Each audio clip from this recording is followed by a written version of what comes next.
प्रभु यीशु के सामर्थ्य नाम में आप सबको जय मसीह की। Praise the Lord. आइए आज के सुंदर दिन के लिए हम प्रभु का धन्यवाद करते हुए हम परमेश्वर के वचन को निकालें। मेरे साथ मनन के लिए प्रभु के वचन को निकालिएगा।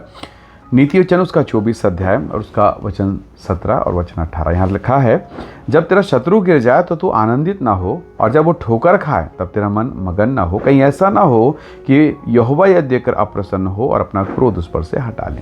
Praise the Lord. हालेलुया। संसार की प्रवृत्ति क्या है? पड़ोसी जिसके साथ आपका नहीं बनता, अगर उसका कुछ नुकसान हो जाए, उसके बच्चों का, पत्नी का, घर परिवार का, संपत्ति का, मन में अजीब से सुकून, अजीब से शांति लगती है। ऐसा लगता है अच्छा हुआ, ऐसा ही होना चाहिए था। पर रुकिए रुकिए रुकिए, परमेश्वर की इच्छा बिल्कुल भी ऐसी नहीं है। आप दाऊद के जीवन को देखिए। शाऊल, राजा शाऊल, इज़राइल का पहला राजा, पावरफुल, बुद्धिमान, शक्तिशाली, और वो किससे लड़ रहा है? छोटा सा बच्चा दाऊद से। कितना सताया उसको, कितना सताया। परमेश्वर ने 2 बार उसे समय दिया।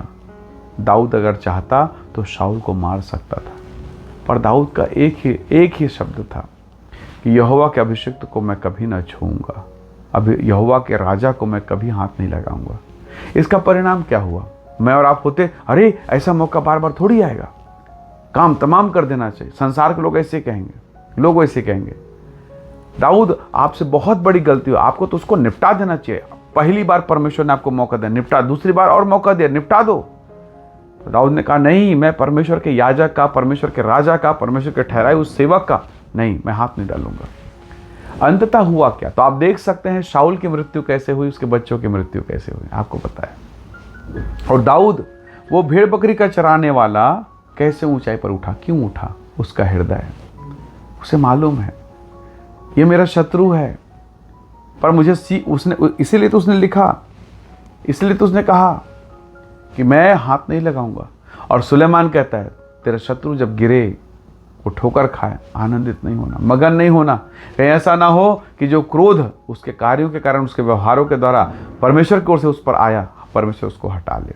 तो प्रभु के लोगों हमें एक स्वभाव दिया गया, क्षमा करने का स्वभाव। दाऊद ने यही किया, दाऊद ने यही किया।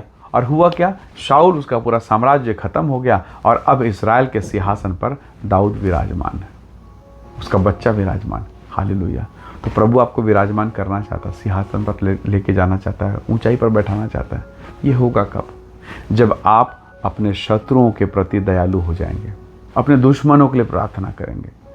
आपको कई लोगों ने गालियाँ बकी होंगी, किसी ने आपकी बेटी के बारे में, बच्चे के बारे में बोला, पति के बारे में बोला, उसको माफ़ करना पड़ेगा। उन दुश्मनों को, उन शत्रुओं को माफ़ करना पड़ेगा। ये परमेश्वर की इच्छा है। और फिर एक दिन आएगा वो गिरेंगे, और जब वो गिर जाए, आपके जानते में, आपके देखते में हंसना मत, दौड़ कर उठा लेना, सहारा देना। ये प्रभु की इच्छा है, ये परमेश्वर की इच्छा है। तो प्रभु के लोगों कई विषम परिस्थितियाँ आती है, कई विषम परिस्थिति। और अगर आप इस 17 जो आपने पद पढ़ा, उसके ऊपर के भाव को पढ़ेंगे तो लिखा है, चाहे धर्मी 7 बार गिरे तो भी उठ खड़ा होगा। हालेलुया। तो प्रभु आपको उठा के खड़ा करेगा। तो जब आपके शत्रु गिरे, बिल्कुल भी आनंदित नहीं होना। परमेश्वर के बिल्कुल इच्छा नहीं, प्रभु नहीं चाहता। इसलिए प्रभु के लोगों हमें दया के भाव से, अनुग्रह के भाव से भरे रहना है, ताकि पवित्र आत्मा मेरे और आपके द्वारा काम करे। हालेलुया। दाऊद ने बिल्कुल भी दुश्मनी नहीं ली, बिल्कुल भी बदला नहीं लिया, और परमेश्वर ने दाऊद के सिंहासन को हमेशा हमेशा के लिए स्थिर कर दिया। कई बार हम दुश्मनों से, लोगों से लड़ते झगड़ते हैं, प्रभु देख के नाराज होता है कि बेटा, तुझे मेरी ताकत पर, मेरी शक्ति पर भरोसा नहीं। अरे जो शत्रु जिसके साथ तू उलझा हुआ है, बेहतर उससे लड़ना बंद कर, प्रार्थना कर, मैं लड़ूंगा। संग्राम सेनाओं की यहोवा का है। तो कई बार ना हम लोगों से लड़के ये बताने की कोशिश कर बैठते हैं अनजाने में कि प्रभु आप तो नहीं कर, मैं करके बताता हूँ, प्रभु मैं करूँगा। तो क्या हम परमेश्वर से ज़्यादा शक्तिशाली हैं, ज़्यादा बुद्धिमान? नहीं ना। इसलिए हर एक दशा में प्रभु का धन्यवाद करें। आइए दुआ करें, परमेश्वर मुझे और आपको आशीष दे। प्रेमी अनुग्रहकारी स्वर्गीय पिता, हमें एक ऐसा हृदय दे जो प्रेम, दया, क्षमा, अनुग्रह से भरा हुआ हो। और पिता, दाऊद ने जो किया वो काम हमें करने में तो आप हमारी सहायता कर। हम सारी महिमा आपको देते हैं। धन्यवाद पिता। हर एक भाई बहनों के लिए जो संदेश इस वीडियो को देखते हैं, प्रत्येक को ब्लेस करें, आशीष दें। यीशु के सामर्थी नाम से मांगते हैं, आमीन आमीन। प्रभु आप सबको बहुत ऐसे आशीष दे। परमेश्वर का अनुग्रह आप सबके साथ हो। Praise the Lord. जय मसीह।